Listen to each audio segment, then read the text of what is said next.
Okay, let's unpack this. If you, like us, grew up with that standard image of human evolution, the straight linear chart, one species neatly following the last, standing up straighter. Yeah, the classic March of Progress image. Exactly. Well, get ready because today's deep dive shows that picture, while simple, is just, well, wrong. Fundamentally misleading, yeah. Our source material today, it's dense, but it's clear. The actual history of our origins is sprawling, messy, incredibly complex. Honestly, the best word is web-like. Web-like, I like that. Less a ladder, more like a tangled bush. Right. Or a chaotic trellis, maybe. Full of competing species, multiple migrations out of Africa, back migrations, and lots of interbreeding between groups we used to think were totally separate. Okay, so our mission today is to sort of untangle that web a bit. We're digging into the academic map of our origins, tracing the lineage from, 85 million years ago, when our ancestors were just one type of primate. Right, all the way up to modern Homo sapiens and even our ongoing evolution today. The whole field, sometimes called anthropogeny, the study of human origins. We're aiming to pull out the key nuggets. The who, what, when, and maybe most importantly, the why. Why did these specific changes happen? Why bipedalism? Why the big brains? And we have to embrace that complexity you mentioned. Hybridization, mixing between groups, it wasn't some rare exception. The sources basically say it was the rule. That changes everything. All right, so to really get this origin story, we need to go deep, like really deep time. Where do we start? We start with the big picture split. Primates diverging from other mammals. And that's way, way back, around 85 million years ago, late Cretaceous period. I think dinosaurs still roaming around. Wow. Okay, so that's the baseline. But the fossils, they come later. Yeah, the earliest fossils we confidently call primates don't show up until the Paleocene, maybe over 55 million years ago. But for our specific story, the human lineage, the crucial splits, happened much later in the Miocene epoch. Okay, the Miocene, that's when the ape superfamily, the Hominoidea, starts to really branch out. Exactly. That's the group that includes all apes and humans. And it splits into two main branches. The hominids, that's the great apes, including us, and the gibbons, the lesser apes. That divergence happens somewhere around 15 to 20 million years ago. So gibbons go their own way. What's the next big split within the great ape family? Around 14 million years ago, you get the divergence between the African hominids and the Asian hominids. The main Asian line leads to orangutans, the Ponginae subfamily. Which means we share a more recent common ancestor with African apes, like gorillas and chimps, than with orangutans. Makes sense. Right.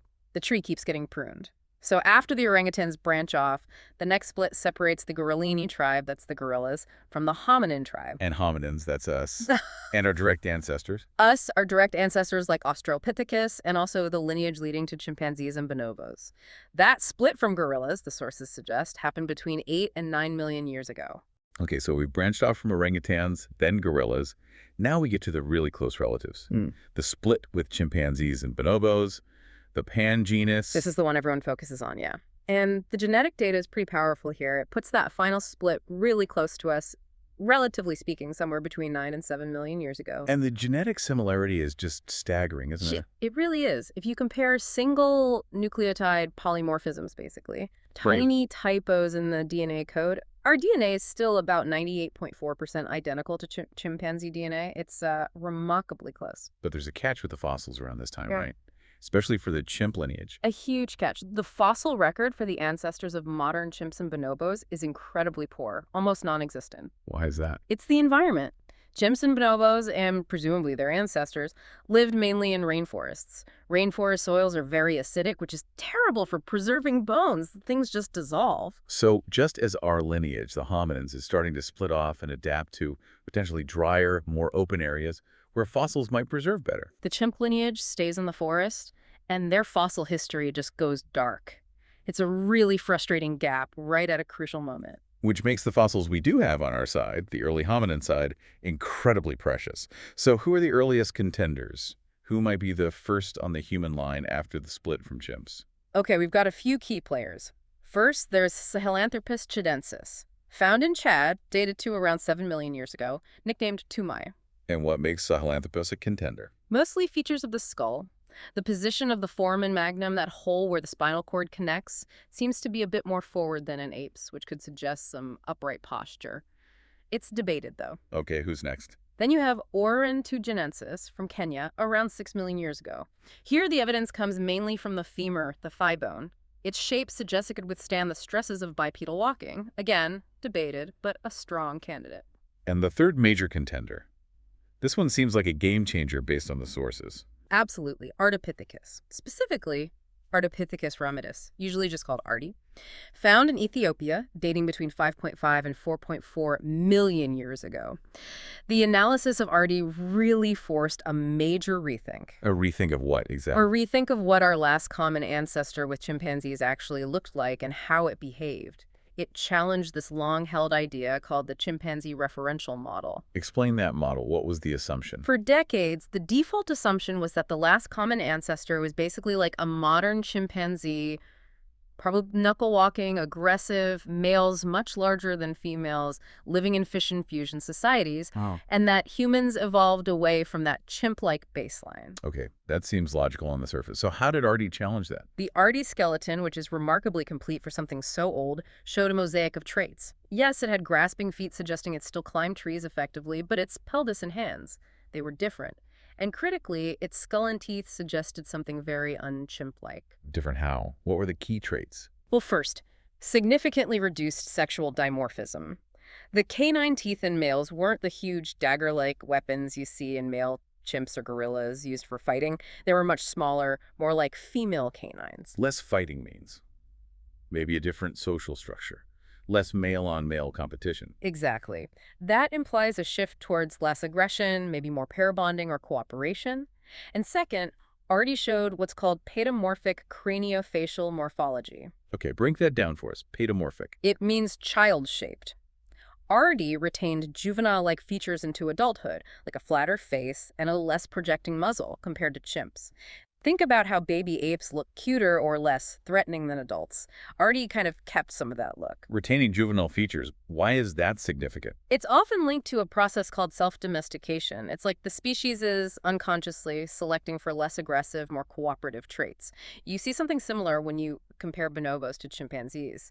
Bonobos are often seen as the more domesticated, less aggressive version. So the argument is that our lineage might have started selecting for niceness, essentially, very early on. That's the implication. It suggests that maybe the aggressive traits we see in modern chimps actually evolved after the split on their lineage, and that our common ancestor might have been less chimp-like than we assumed. Maybe some human social traits are incredibly ancient. Wow.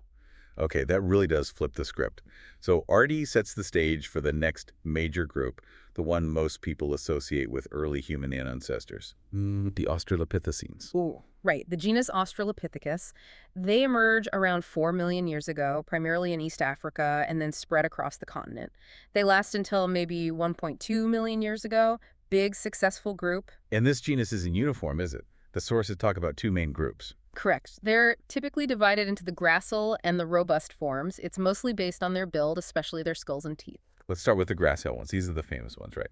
Yeah, this includes species like Australopithecus anamensis, A. africanus, and the most famous fossil of all probably, Lucy, who is Australopithecus afarensis, found in 1974. And Lucy was huge because... She was so clearly bipedal. Her pelvis, her legs, they showed she walked upright habitually. But critically, her brain was still small, only about the size of a modern chimpanzee's brain. So the big takeaway from Lucy and her kind, bipedalism came first. Big brains came much, much later. That's the fundamental sequence, yes. Walking upright was the initial adaptation. Okay, now the robust group, sometimes called Paranthropus, what's their story? These guys were different. Species like Paranthropus boisei and Paranthropus robustus, they lived alongside the gracile forms and even early Homo for a long time.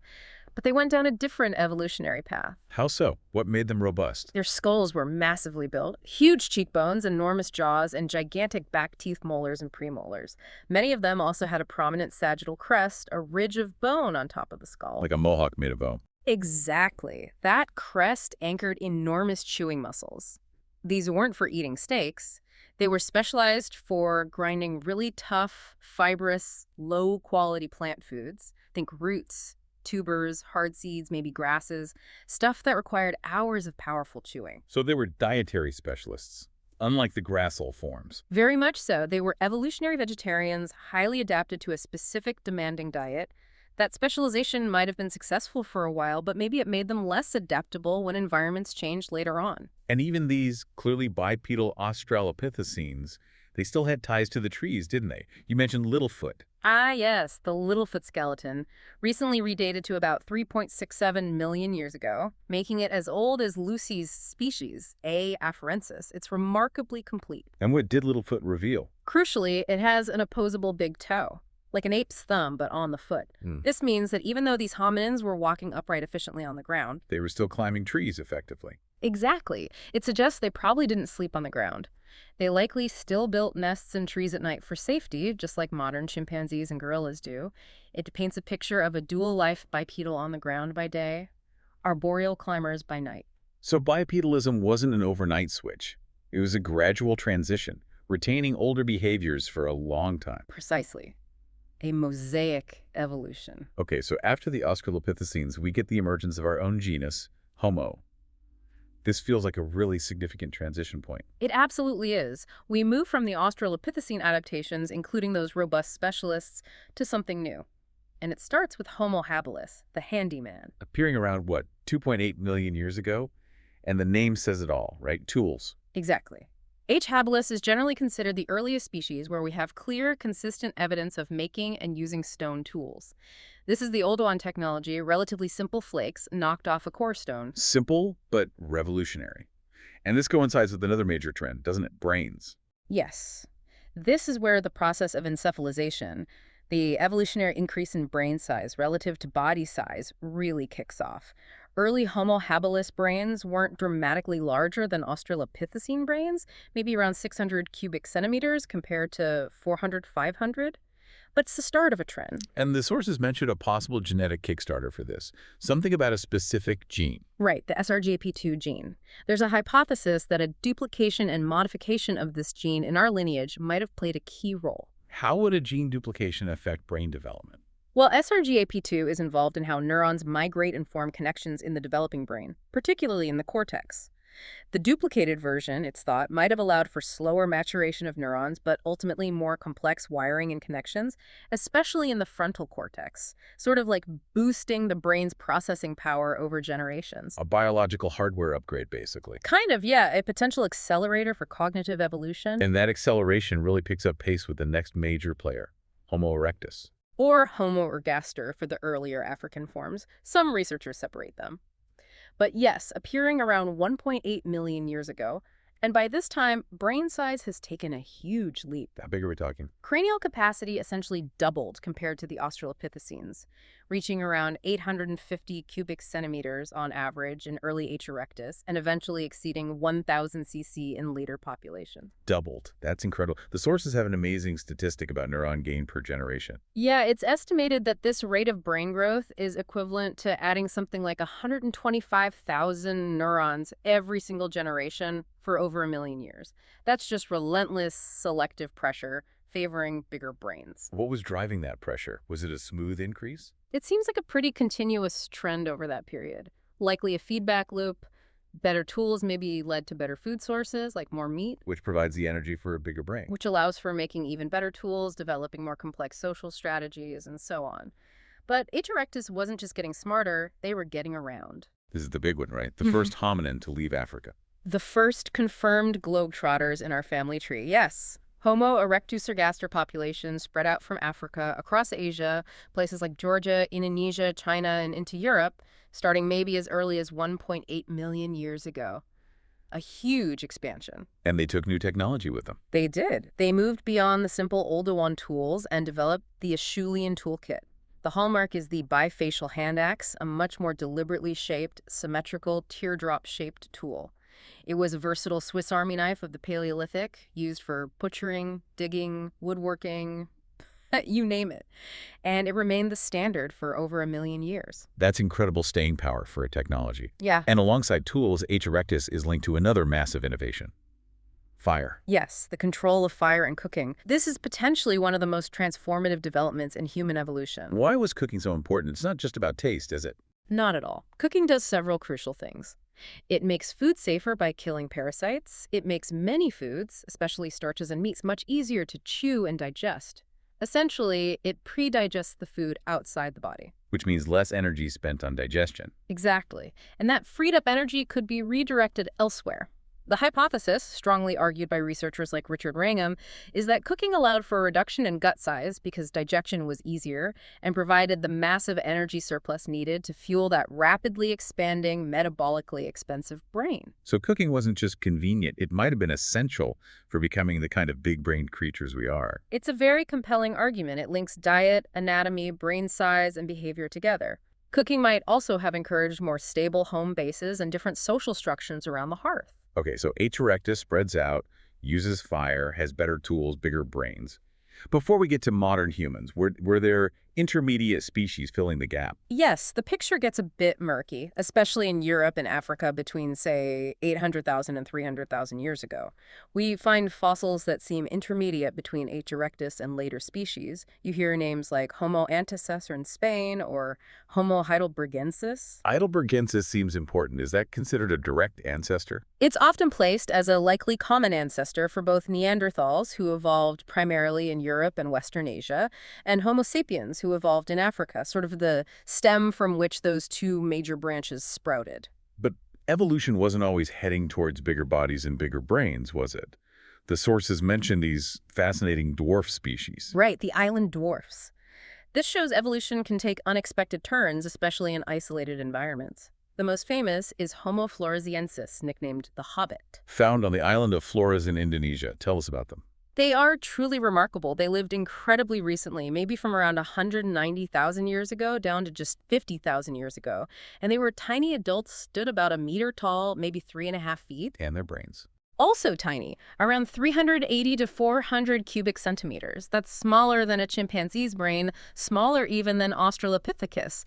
Yet the archaeological evidence shows they made and used stone tools, hunted, and likely used fire. Tiny body, tiny brain, but complex behavior. How does that happen? The leading theory is insular dwarfism. It's a known phenomenon where large animals colonize islands with limited resources and strong predation pressure is absent. They tend to shrink dramatically over evolutionary time. Smaller bodies need less food. It's likely H. floresiensis evolved from a population of H. erectus that got stranded on Flores millions of years ago. But there was a big debate about this, wasn't there? Could they just be diseased modern humans? There was a huge debate initially. Some argued they were modern Homo sapiens suffering from microcephaly or some other growth disorder, but the evidence against that accumulated. What kind of evidence? Detailed anatomical studies, especially of the wrist bones and the shoulder structure, showed features that were distinctly primitive, more like early Homo or even Australopithecines, and definitely not like modern humans, healthy or pathological. Plus, finding multiple individuals with the same suite of traits strongly suggested it was a distinct population, a separate species. So a genuine, separate, tiny human species living alongside modern humans relatively recently. Exactly. And then, just to complicate things further, There's another one. yeah, Homo luzonensis, found in Callao Cave on the island of Luzon in the Philippines, dated to at least 50,000 to 67,000 years ago. And what's their story? Similar to the Hobbit. We have less fossil material for them, mostly teeth and some hand and foot bones. But the teeth especially show a weird mix of primitive Australopithecine-like and modern features, and the foot bones suggest a different way of walking. They seem to be another distinct, possibly small-bodied hominin lineage that evolved in isolation in Southeast Asia. So the picture in island Southeast Asia wasn't just H. erectus followed by H. sapiens. It was this patchwork of different, unique human forms evolving independently. Absolutely. That web-like pattern again. It really underscores that human evolution wasn't a single linear progression towards us. It was bushy, diverse, and full of dead ends and surprising side branches. Okay, let's shift gears a bit and look at the major anatomical and behavioral changes, the architecture of becoming human. You said earlier that bipedalism was the foundation. Absolutely fundamental. Walking upright on two legs is the defining adaptation of the hominin lineage. It's what separates our earliest ancestors from the apes who remained knuckle walkers or quadrupeds. Almost all the other major skeletal changes flow from this initial shift. Why did we start walking upright? The sources list several hypotheses, right? It wasn't just one thing. Probably not. It was likely a combination of advantages that became increasingly important as environments in Africa changed, maybe becoming drier and more open. The main ideas include Energy efficiency bipedal walking is actually very efficient for covering long distances compared to knuckle walking. Okay, efficiency makes sense. What else? Freeing the hands. This is huge. If you're not using your hands for walking, you can use them to carry things, tools, food, water containers, infants. That opens up enormous possibilities. Better view. Yep. Enhanced vision. Standing tall lets you see over tall grass, spot predators earlier, or see resources further away. And then there's thermoregulation, keeping cool. How does walking upright help with cooling? By standing upright, you expose less of your body surface area to the direct overhead sun at midday compared to a four-legged animal. Plus, you get more exposure to cooling breezes higher off the ground. In a hot, open environment, that could be a major advantage. So a mix of factors probably pushed our ancestors onto 2 feet. What did that mean for the skeleton? Big changes were needed. Massive changes throughout the body. The spine developed curves and S-shape to act like a spring and absorb shock. The pelvis got shorter and broader, forming a bowl shape to support the internal organs and provide attachment points for stabilizing muscles. And the legs and feet. The legs got longer, especially the femur. The knee joint became larger and angled inward slightly, so our feet land more directly under our center of gravity when we walk. That's the carrying angle.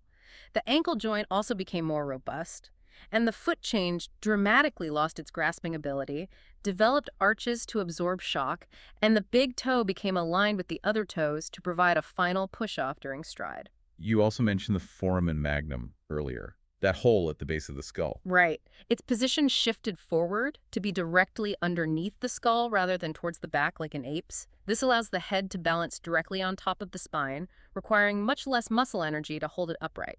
It's a key indicator of habitual bipedalism in fossils. But this remodeling, especially of the pelvis, came with a serious downside, didn't it? The sources call it the obstetrical dilemma. Yes, this is a crucial evolutionary trade-off.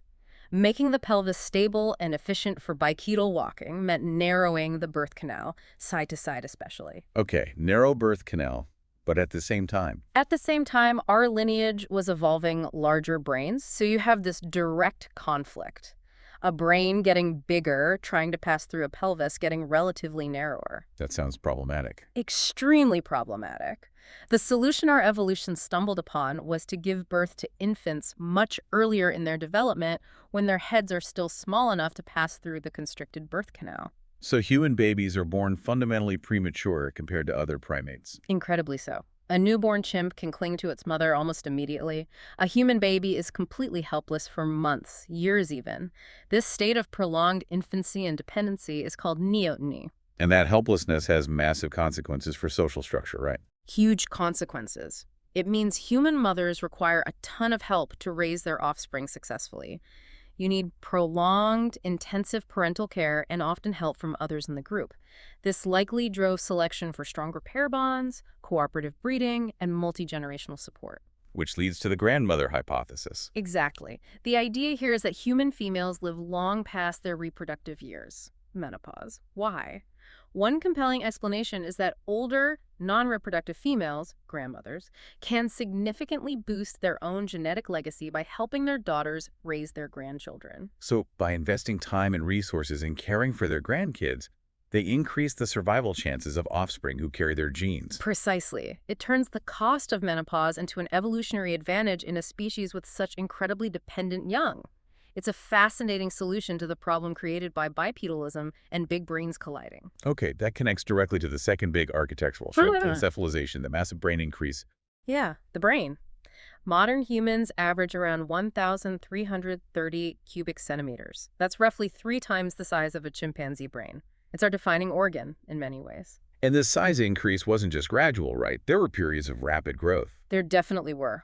While H. habilis showed the start, the really dramatic increase happened with H. erectus, and then another spurt occurred leading towards Neanderthals and H. sapiens. Did the shape change too, or just the volume? Both. The overall size reached modern ranges maybe 300,000 years ago with early H. sapiens or H. heidelbergensis, but the characteristic modern human brain shape, more globular, with a high forehead and expanded parietal and temporal areas, seems to have emerged much later.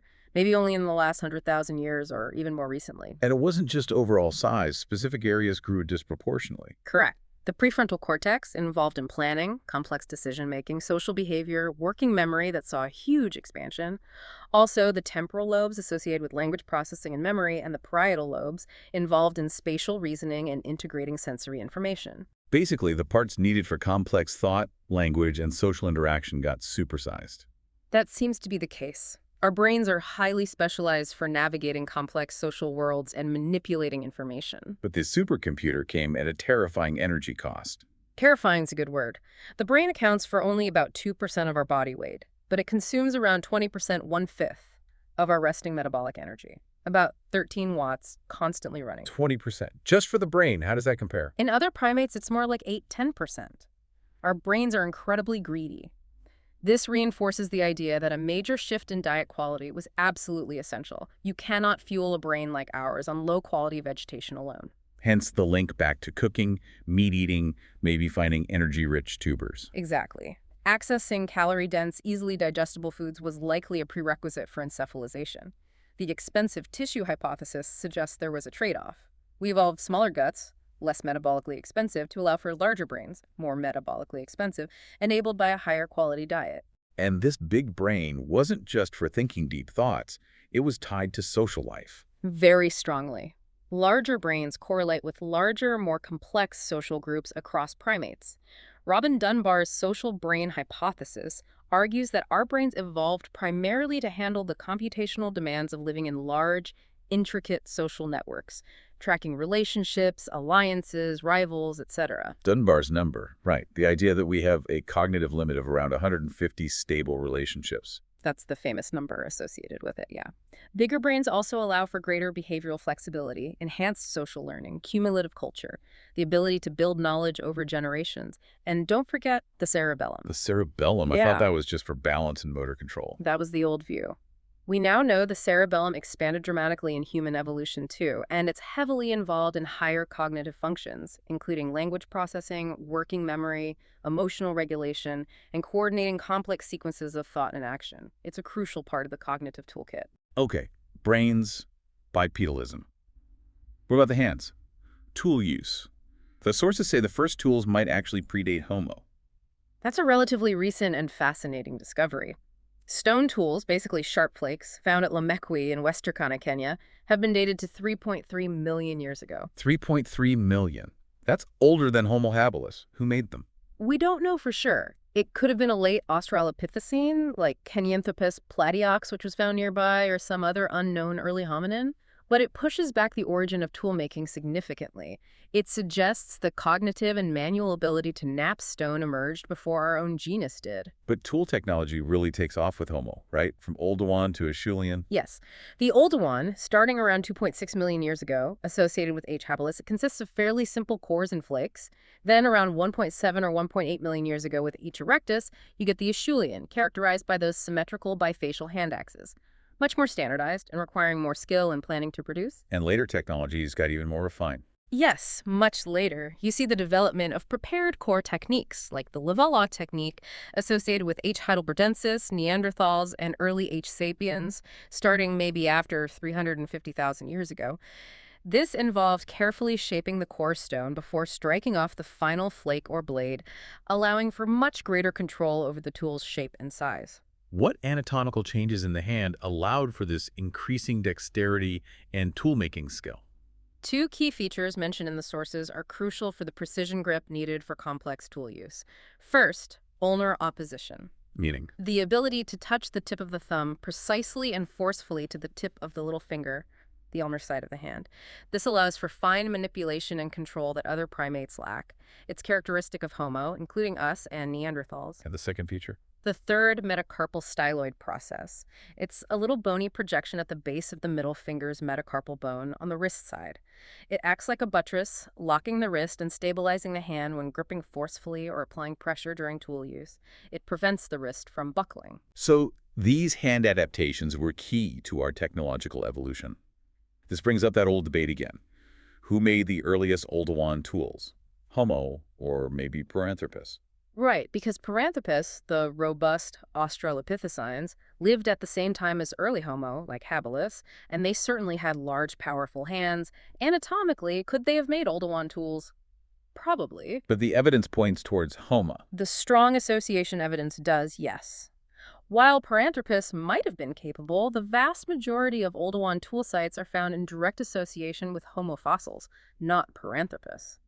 It seems toolmaking and reliance on tools was a central part of the Homo adaptive strategy in a way it likely wasn't for Paranthropus. So behaviorally, tools became linked to our genus early on. That seems to be the most parsimonious interpretation of the current fossil and archaeological record. Okay, part 4. We're getting closer to home now. The emergence of modern humans, Homo sapiens, and our journey across the globe. Let's start with behavioral modernity. What does that mean? It's about more than just anatomy. Anatomically modern humans appear in the African fossil record maybe 300,000 years ago, but behavioral modernity refers to the suite of complex behaviors that we typically associate with modern people, things that suggest symbolic thought, complex planning, and sophisticated culture. Like what specifically? Things like creating specialized tools beyond basic hand axes, bone needles for sewing, harpoons for fishing, spear throwers, atlatls, deliberate burial of the dead, often with grave goods suggesting ritual or belief in an afterlife, creating art cave paintings, engraved ochre, personal ornaments like beads and pendants, also organizing living spaces, long-distance trade networks. So it's about culture, symbolism, complex society. And there was a debate about when this appeared, right? The Great Leap Forward. Yeah, the older view was that behavioral modernity appeared suddenly, maybe around 50,000 years ago, possibly linked to a cognitive revolution or the final development of complex language, perhaps in Europe. A great leap. But the evidence has shifted that view. Significantly. Archaeological discoveries, especially in Africa over the last few decades, show that many of these modern behaviors appeared much earlier and accumulated more gradually. We find evidence for pigment use, ochre, possibly for body painting, over 100,000 years ago. Beads made from shells dated even earlier. Sophisticated bone tools and evidence for complex hunting strategies well before 50,000 years ago. So less of a sudden leap, more of a gradual assembly of the behavioral toolkit starting in Africa. That's the picture emerging now, yes. Modern behaviors seem to have roots stretching deep into the African Middle Stone Age, maybe starting 200,000, 300,000 years ago. This ties into the dominant theory of how modern humans spread, doesn't it? The out-of-Africa model. Exactly. The recent single origin hypothesis, or out-of-Africa theory, is the prevailing model, strongly supported by genetics.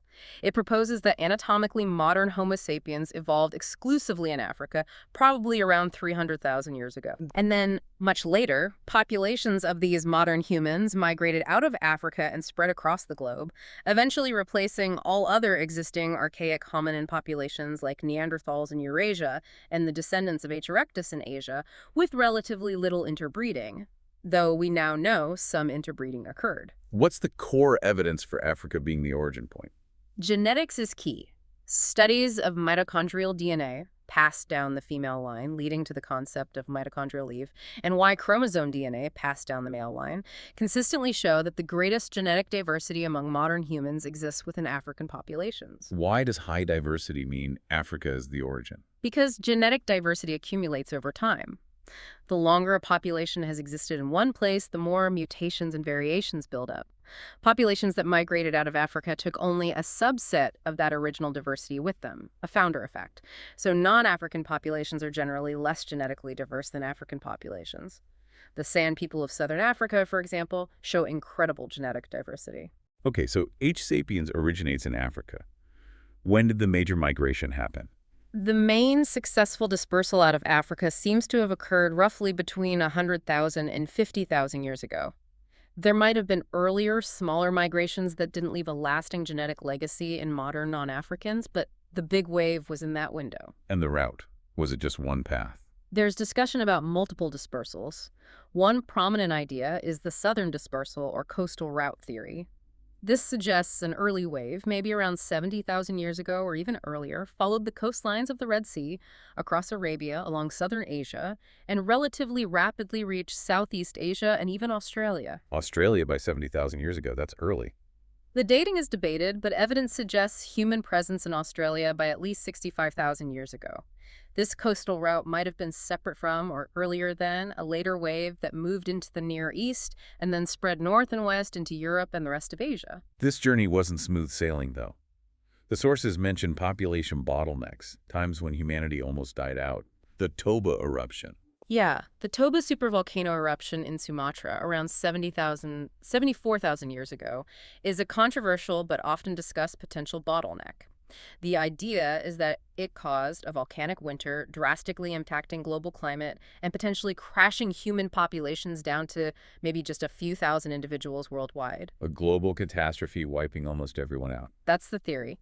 The genetic evidence for a bottleneck around that specific time is debated, but it highlights how vulnerable early human populations were. But there's even more startling recent research about an older bottleneck, Holy than Toba. much older. A 2023 genetic study looked at patterns of variation in modern genomes and inferred a truly severe population bottleneck much earlier in our lineage, maybe affecting the ancestors of H. sapiens, Neanderthals, and Denisovans. When was this and how severe? They estimated it occurred sometime between 930,000 and 813,000 years ago, and their model suggested the effective breeding population crashed to perhaps only around 12,080 individuals. Just over 1,000 breeding individuals sustaining the entire Homo lineage that led to us. Wow. For how long? For over 100,000 years, according to their model, an incredibly long period of being critically endangered. It's quite chilling to think how close our entire lineage might have come to extinction back then. It really puts our existence in perspective. Okay, so H. sapiens survives these bottlenecks, spreads out of Africa, and encounters other hominins already living in Eurasia. Neanderthals. Denisovans. What happened next? This is where the story gets really web-like, and where genetics has revolutionized our understanding in the last decade or so. We used to think H. sapiens simply replaced these archaic groups. Now we know there was interbreeding, admixture. We carry their genes. We do. The sequencing of the Neanderthal genome and later the Denisovan genome from a finger bone found in Siberia proved it conclusively. It wasn't replacement, it was replacement with hybridization. So how much Neanderthal DNA do modern non-Africans have? On average, people whose ancestry is from outside sub-Saharan Africa carry about 1.5% to 2.6% Neanderthal DNA. It's a small percentage, but it's detectable and significant. Why only non-Africans? Because the interbreeding likely happened shortly after H. sapiens groups migrated out of Africa, probably in the Middle East or Near East, somewhere between maybe 80,000 and 45,000 years ago. They encountered established Neanderthal populations there and mixed. Those hybrid populations then carried that Neanderthal DNA as they spread further into Europe and Asia. Okay, what about the Denisovans? They're more mysterious. Very mysterious. We know them mostly from ancient DNA extracted from a few fossils found in Denisova Cave in Siberia and potentially Tibet. They were distinct from Neanderthals, though related, and they also interbred with modern humans. Who carries Denisovan DNA? This admixture seems to have happened primarily in Asia, probably east of where the Neanderthal mixing occurred. Today, the highest percentages of Denisovan DNA are found in populations in Melanesia, like Papua New Guinea, and Aboriginal Australia, where people can carry up to 4% to 6% Denisovan ancestry in addition to their Neanderthal DNA.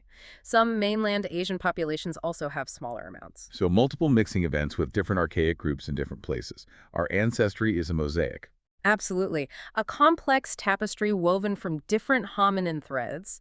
And importantly, this wasn't just random genetic noise being passed down. Some of that archaic DNA was actually beneficial. Beneficial how? It provided advantages. Yes, it seems some of the genes we inherited from Neanderthals and Denisovans helped modern humans adapt to the new environments and pathogens they encountered outside of Africa.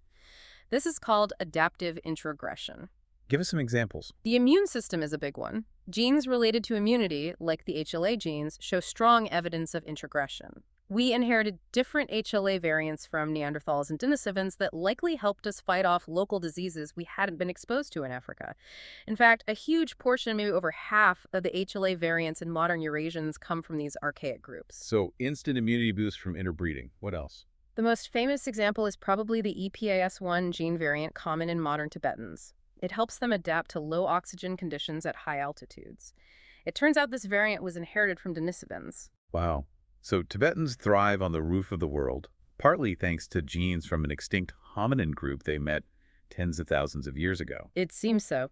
Other examples include genes related to skin pigmentation, fat metabolism, response to UV radiation, all potentially helpful for adapting to different climates and diets outside of Africa. And the gene flow wasn't just one way, was it? Did Neanderthals get any sapiens DNA? Interestingly, yes. Studies of Neanderthal genomes, particularly from Siberia, found traces of modern human DNA, suggesting there was an earlier interbreeding event, maybe around 100,000 years ago, possibly in the Near East. So Homo sapiens migrating out earlier might have mixed with Neanderthals then, even if that sapiens lineage died out later. The web tangles in both That's directions. incredible. Okay, so that brings us roughly up to the present. But evolution didn't just stop 50,000 years ago, did it? Not at all. In fact, the sources argue that human evolution may have accelerated in the last 10,000 years or so, largely driven by the advent of agriculture and civilization. Accelerated. How so? Agriculture changed things that much. Massively. Agriculture led to sedentary lifestyles, much larger population densities, dramatic changes in diet, and new patterns of disease transmission. All of these create powerful new selective pressures. What are some clear examples of recent post-agricultural evolution? Well, traits related to diet are obvious. Lactase persistence is the classic example, the ability to digest milk sugar, lactose, into adulthood. This evolved independently in several populations, primarily in Europe and parts of Africa and the Middle East, that adopted dairy farming. If you could get nutrition from milk as an adult when others couldn't, that was a big advantage. Okay, diet makes sense. What about climate or environment? We see continued adaptation there too. Light skin pigmentation evolved in northern latitudes to help with vitamin D synthesis and low UV conditions. Blonde hair might be linked to this as well. Right. There are also adaptations to high altitude, like the Tibetan EPAS1 example we mentioned, but also in Andean and Ethiopian populations involving different genes. And disease, Yes. still a driver. Always. The persistence of genetic variants that offer resistance to infectious diseases is ongoing. The sickle cell trait protecting against malaria is one example. Resistance to diseases like cholera or tuberculosis has likely shaped populations. There's even evidence for selection favoring resistance to kuru, a prion disease spread by funerary cannibalism in a specific group in Papua New Guinea. But what seems really unique now is how our culture is driving evolution. Yes, this is perhaps the biggest shift. Human culture, our technology, our social structures, our medicine now creates the strongest selective pressures acting on us. We are increasingly shaping our own evolutionary trajectory. How does that work? Give an example. Well, think about medicine. In the past, infectious diseases were a massive selective force. Now, antibiotics and vaccines dramatically reduce that pressure. Or consider vision. In the past, severe myopia might have been strongly selected against. Now, corrective lenses mean there's little selective disadvantage. Culture buffers us from natural selection in some ways. But it also creates new pressures. Absolutely. Think about the cognitive demands of modern society, education, complex jobs. Does this create selection pressure for certain cognitive traits? Maybe. Diet changes associated with industrialization might be selecting for different metabolic profiles. The sources even mention a co-evolutionary feedback loop. Explain that, Luke. The idea is that complex culture requires greater cognitive abilities. This selects for bigger or more efficient brains. But bigger brains then allow for even more complex culture, which in turn demands more cognitive power. Culture and biology drive each other forward. Are there observable trends happening right now? Some studies suggest potential ongoing selection, things like trends towards later menopause or genetic variants associated with lower cholesterol or blood pressure becoming more common in some populations, potentially adapting to modern lifestyles and diets. It's hard to track in real time, but evolution hasn't stopped. Our own innovations are now the environment we adapt to. Wow, okay, that was quite a journey. 85 million years packed into one deep dive. From early primates to, well, us, this complex, interbred, culturally evolving species. It really is a staggering story. And if we had to boil it down, maybe 3 big themes emerge from the sources we looked at today. Go for it. Theme 1. First, the initial split and the foundation of our lineage was driven by the environment, leading to bipedalism. But that crucial adaptation came with the huge cost of the obstetrical dilemma, helpless babies. This, in turn, forced the evolution of complex social care systems, maybe including things like the grandmother hypothesis, just to survive. Okay, vulnerability forcing social complexity. Theme 2. Second, overcoming that vulnerability and fueling our other defining trait, the big brain, required overcoming a massive energy crisis.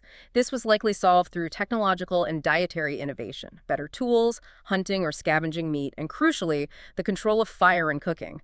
Our intelligence is metabolically expensive, demanding high-quality fuel. Right, brains need calories. And theme 3. And finally, the story of Homo sapiens itself is fundamentally hybrid. We aren't a pure lineage that simply replaced everyone else. Our genomes are a mosaic, carrying echoes of Neanderthals, Denisovans, and maybe other archaic groups we haven't even identified yet. Interbreeding wasn't an anomaly. It was part of the process. Which means studying human origins requires looking at fossils, tools, and genes all together, and realizing that the picture is constantly changing as we find more pieces. Exactly. The old linear chart is dead. Long live the complex, tangled, fascinating web of human evolution. We started this by noting something fascinating. The earliest stone tools we know of, at 3.3 million years ago, actually predate the genus Homo. Tool use, a form of culture, arguably began before humans did.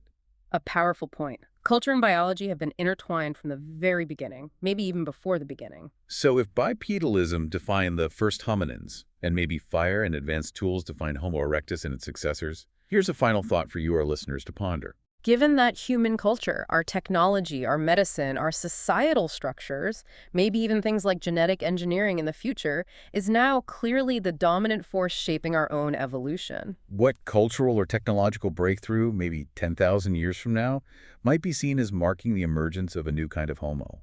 And how fundamentally different will that culturally driven evolution be from the relentless natural selection that shaped our ancestors for millions of years?